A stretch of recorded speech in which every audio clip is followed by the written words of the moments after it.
Monday is Pelicans Media Day. Is this the most hyped, exciting, optimistic season the Pelicans have ever had? Or have we been here before and maybe we're primed for a letdown? Let's break down why and why not in today's episode of Locked On Pelicans. Let's go.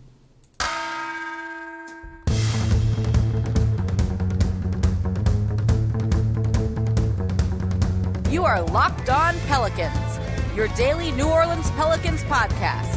Part of the Locked On Podcast Network, your team every day. Welcome to another edition of Locked On Pelicans, the daily podcast covering your favorite team, the New Orleans Pelicans and NBA, part of the Locked On Podcast Network, your team every day, available wherever you get your podcasts and available on YouTube. I'm your host, Pelicans Insider, credential member of the media, Jake Madison, at NOLA Jake on Twitter, here with y'all on this Friday, final show of the week. And don't forget, we are back to 5 days a week, starting on Monday with Media Day. We'll have a new show out to get you set for that. So please, make sure Locked On Pelicans is your first listen today and every day. And today's episode is brought to you by BetOnline. BetOnline has you covered this season with more props, odds, and lines than ever before. BetOnline, where the game starts. So, are you excited for this Pelican season? Because I am. I have a feeling you are too. Most people I've talked to are very, very excited, including Ross Jackson of Locked On Saints. It's awesome, right?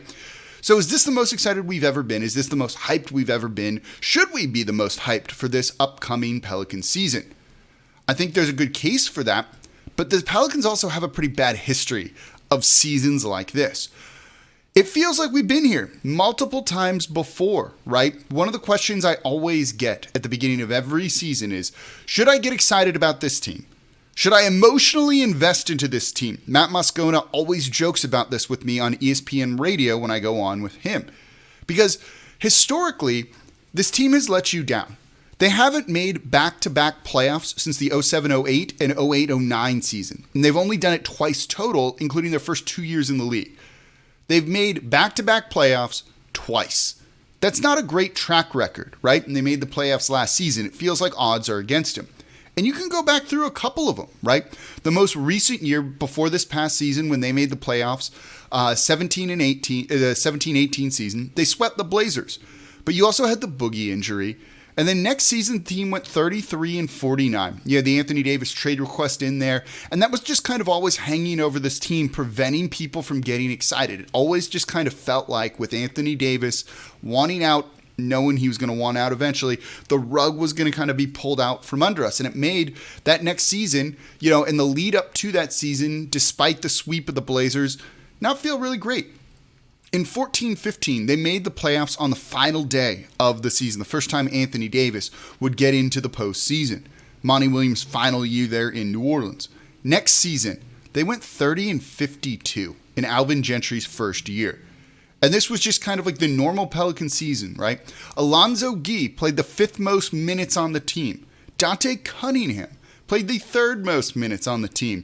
Jrue Holiday missed a lot of time with his wife going through their pregnancy and some of the issues that she had as well. It was just one of those things of like, yeah, this team actually wasn't that good even despite all of that.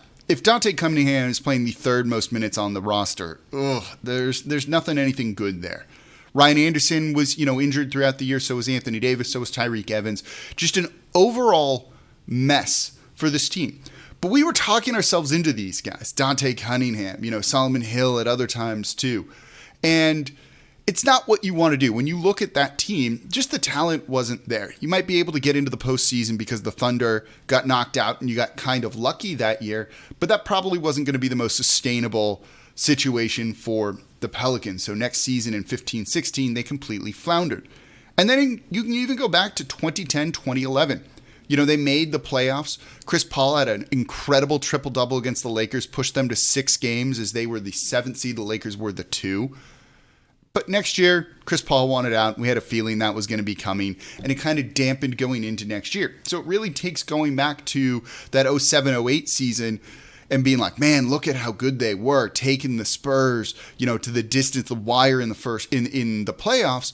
Maybe they'll be able to put it all together next year. And, things kind of came crashing down to a degree, and so when you look at it, their history isn't great. So should you get excited? Should you be hopeful for this? And I see some things and some themes looking back at some of these teams, particularly that final one with Chris Paul in 2010, 2011, and then and then it was 17, 18, right? You had the trade requests right after both of those seasons. Immediately after both of those seasons, the subsequent season. That's not ideal. But here's the thing, right? Like, circumstances are different now. And even when you look at that 14-15 team, there wasn't actually that much talent in there. We were talking ourselves into guys like Omer Asik, Dante Cunningham, and others. That's not the case this year. Let's look at why you should be incredibly excited, incredibly hyped. And maybe this is the most exciting, going into a season period of time that we've ever had, with this team here in New Orleans. Let's talk about that coming up here next in today's episode of Locked On Pelicans. Before we do that, though, today's episode of Locked On Pelicans is brought to you by BetOnline.net. BetOnline.net, your number one source for all your football betting this season. So you can find all the latest player developments, team matchups, news, podcasts, in-depth articles, and analysis on every game you can find over at BetOnline.net. And as always, BetOnline remains your continued source for all your sports wagering information, whether that's live betting, in-game scores, you can get updated odds, you can get e-scores, all of that as I hit the wrong button here. There it goes. Over at betonline.net. So BetOnline, the easiest space to check in on MLB, MMA, boxing, golf, whatever it is you might be interested in.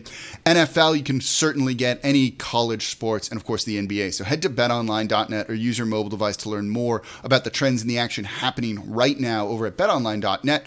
BetOnline, where the game starts. And thank you for making Locked On Pelicans your first listen today and every day. We're here Monday through Friday for y'all. We're back to 5 days a week starting on Monday with Media Day. I will be there. I'm excited. I hope you're excited too. So make sure Locked On Pelicans is your first listen to catch up on everything related to the New Orleans Pelicans. As we're talking about today, you might be really excited. It might be the most hyped season we've ever been, the most optimistic we've ever been about the future of this franchise. So, as I've said, it feels like if someone comes to you and says, well, they've been here before, they always let me down. To be perfectly honest, yeah, they do. There's a reason for that. But it does feel different this year. Everyone's under contract for 2 more years. Most importantly, Zion's locked in on a 5-year extension with no player option. This is closer to the 14-15 team than 17-18. Really, Larry Nance Jr. is the only expiring deal, only expiring contract, only expiring player that you'd really like to retain, that you feel really good about being kind of a key piece going forward for the team. There's also Jackson Hayes, too, if you really want to count him. But what makes them different from 14-15 is the young talent on this squad. Trey Murphy, Herb Jones, the rookies from last year are in line for real big roles, and Herb already has one, right? And we're expecting Trey to really improve. Brandon Ingram, entering his 6th, 7th year in the league here, isn't close to 30 yet. He's a former All-Star. He won Most Improved Player. You have Jose Alvarado, who's proven that he can play. And of course, you still have Zion Williamson, lest you forget 2 years ago, was utterly dominant on a level that we have rarely seen in the league with how good he can be offensively. And they're all under contracts. They're all young. They're still improving. And you have the right kind of veteran mix here. You have Jonas Valanciunas, who does have this year and another year on his deal. And of course, you have CJ McCollum, the guy kind of holding a lot of it together, that strong locker room veteran presence that you want him to be, while also being an outstanding player that's going to help space the court for Zion and give him a shooter, JJ Redick, that he's never played with before. When you look at all of this, there's no reason to be not excited about it. There's no reason to think that they will let you down other than usual growing pains of a young team. That's very different than trying to talk ourselves into scrubs being good players or rotation guys being above average starters, which we've done tremendously well and many times in the past. And you don't have to do that this season. This year definitely is different in terms of the roster makeup. The other things that you've got to factor in too, they have a ton of future first round picks, their own, a Lakers pick, Bucks picks, whatever it might be. They have tons of assets they can use to remake this roster if things start to falter or they don't feel particularly good about a player or a position that they have. They can call in or trade for, more importantly, not Bogdanovich anymore, reinforcements should the need arise. That flexibility to keep improving the team is really important. That's different than any time under Dell Demps when they didn't have future first-round picks because they had already traded them for not great players or players who were injured or players who had left. The war chest is very much stocked here. And you also have a coach that you really believe in. New Orleans has not had, the Pelicans, the Hornets have not had a coach like this since like early Byron Scott, since 1 or 2 years of Monty Williams, I think. But Willie Green seems to be the right head coach at the right time for this team. And I think that's really important. Again, I've told you the story of Todd Graffinini, radio voice of the New Orleans Pelicans, telling me, in Willie we trust. I definitely buy into that. That's a motto. We've seen his speech that you got to fight to get them through that play-in tournament game against the Los Angeles Clippers, to get them into the postseason. That's the right guy to kind of know this team, relate to them, get the most out of them. You have strong assistant coaches as well that are excellent when it comes to player development. There's no reason to think that this is just going to be, a one-and-done season for New Orleans. This feels like it can continue on for a really long time. The fact is, many of you have told me, and I think it is completely ridiculous, and that's okay, that you want to see like a 10, 15-year dynasty of things. And that tells you how you feel about this and how much you think, the line can go up on this team, the trajectory can improve. And you're not wrong on some of that. 10 years is crazy, right? We've never really seen it run like that for the most part, other than maybe the Spurs. But they weren't winning titles throughout all of those 10 years. So you look at this team, though, there's no reason they can't be a solid playoff team for the next 4 or 5 years with the ability to potentially go beyond that. And that's what's so exciting. There's other factors into this too, though. The show's going to be a little bit shorter today. There's other factors that go into it beyond just kind of the guys in improving, and we'll get into that in the third segment here. But Brandon Ingram has grown as a player this past year and kind of developed into the type of player this team needs. He can pass the ball, right? He set a career high in assists last season. Zion coming back playing with offensive talent like this is going to ease the burden on him a little bit. One that should make him less susceptible to kind of taking big hits, damage, if you will, and should help kind of improve his longevity and staying out there on the court. But it also means with more threats, if you let him get a one-on-one matchup, he's just going to cook. You double him, I feel comfortable at whoever he's going to get the ball to. We haven't always felt that way around this team. So just the talent's there. It's young talent too, which I think for the most part is a really important thing. And they're all under contract. This team might get expensive one day. And I've talked about that. We did a salary cap breakdown. But that day isn't this season. It's not even 2 years necessarily from now if the salary cap keeps going up. And we did a show on that talking about why you should want that, why you want an in-season tournament and other things. So when you kind of factor all of that in, get really excited for this coming season. This has been a quiet off season for New Orleans. That's great. Look at what the Celtics have gone through. Trades, injuries, now their head coach and that drama. Or the Suns and how's that going to impact them and everything they're going through. None of that here in New Orleans. Quiet off season was exactly what you wanted. People underestimating the Pelicans, as we've talked about on the show too. Also what you've wanted. This has been ideal for New Orleans. And that should make you really excited because, look, I can tell you there's a big fan base out there ready to explode for this team. I've seen it in the numbers of Locked On Pelicans. I've seen it in Twitter interactions and other things.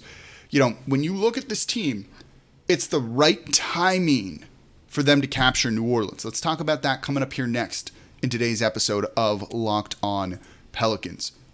And thank you for making Locked On Pelicans your first listen today and every day. Now go make the NBA Top 50 on Locked On NBA your second listen. Which NBA player moves the betting line the most this season? Locked On and BetOnline odds makers present the NBA's top 50 most valuable players. Find it on Locked On NBA wherever you get your podcasts and available on YouTube. And also make sure Locked On Saints is also in your rotation. Ross Jackson going to be in London. He's going to be in Carolina. He's going to all the road games.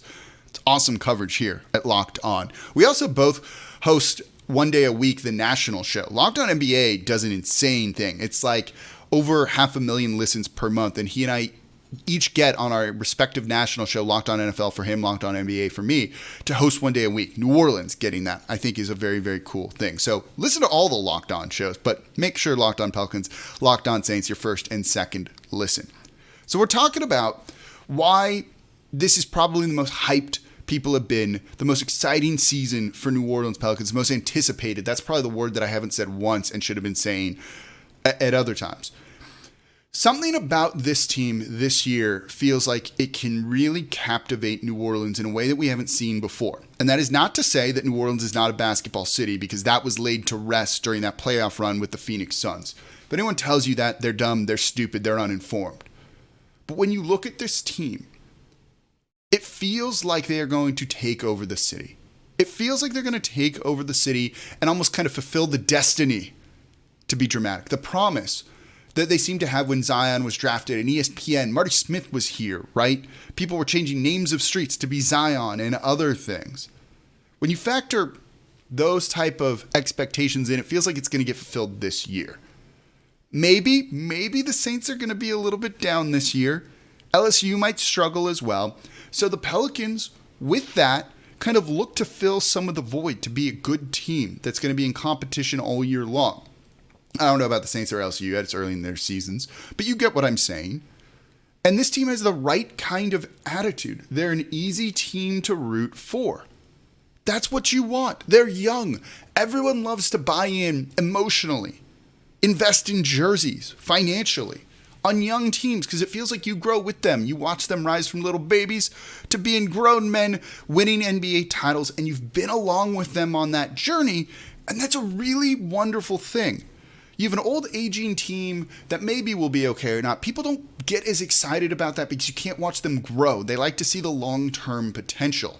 That's why draft picks get people so excited. This team is very young, right? They have the right kind of attitude. They talked about it a lot last year, and I said this is always BS to me in media days and other things when you hear literally every GM, every coach say, we want our team to play a style of basketball or football or soccer that's representative of the city that they're based in. What does it even mean, right? What does playing like New Orleans mean? It's a lot of word salad to me in a certain way and a cliche. It sounds good though. But you kind of felt it from this team, didn't you? You kind of felt it from this Pelicans team this past year. Whether it was Willie Green and the you gotta fight, or everyone kind of counting them out and being like, whatever, just fold. You don't need to make the play-in tournament. What's the point? Same for the city, right? No one needs to live there with hurricanes and other things. And despite all that, it's a big like F you to those people. We're going to just do it because this is what we do and what we want to do. And the Pelicans wanted to make the postseason and get a taste of it, even if we didn't think they would realistically get out of the first round. They still wanted to get there. That could have hurt draft positioning, things like that. But it's what you do. And so you like that attitude from this team, that fight from this team. They're not filled with dudes who are just getting knocked down and fall and stay on the ground like Anthony Davis, which made it tough to root for him, right? No one's going out and doing annoying or bad things. They just kind of put their nose down and they play basketball and they do it in a fun way. Jose Alvarado is a joy to watch with the sneaky steals, which might be harder this year, but you dig that. The way he got up in Chris Paul's face and was guarding him full court, awesome. Herb Jones on the ground on a tough play in the postseason, and Chris Paul goes to help him up, and he's like, no, I'm not doing that. The kind of the pettiness coming out of them, which is very evocative of the Pelicans fan base, Saints fan base, just New Orleans in general, which is a lot of fun. They have that. So there is that degree of them kind of playing like the city, being representative of the city too. It makes it easy to root for a team like that. It makes you want to watch that team and pay attention to what they're doing. And you're going to be able to do that this year because Media Day is on Monday. The first preseason game is on the 7th. I'm excited. I hope you're excited. And I think it's why maybe this is the most anticipated season in Pelicans history. Let me know in the comments down below. Do you agree or disagree? So that's going to do it for this episode of Locked On Pelicans, this week of Locked On Pelicans. We'll be back on Monday. We're back to 5 days a week, so please subscribe wherever you get your podcast. Tell a friend about the show. Let him get clued into on what's going to be a real fun year. And, of course, comment down below on YouTube. Number one thing you can do to help support the show, keep it free, and 5 days a week for y'all. As always, I'm your host, Jake Madison, at NOLA Jake on Twitter, and we'll be back with y'all on Monday to get you set for Media Day.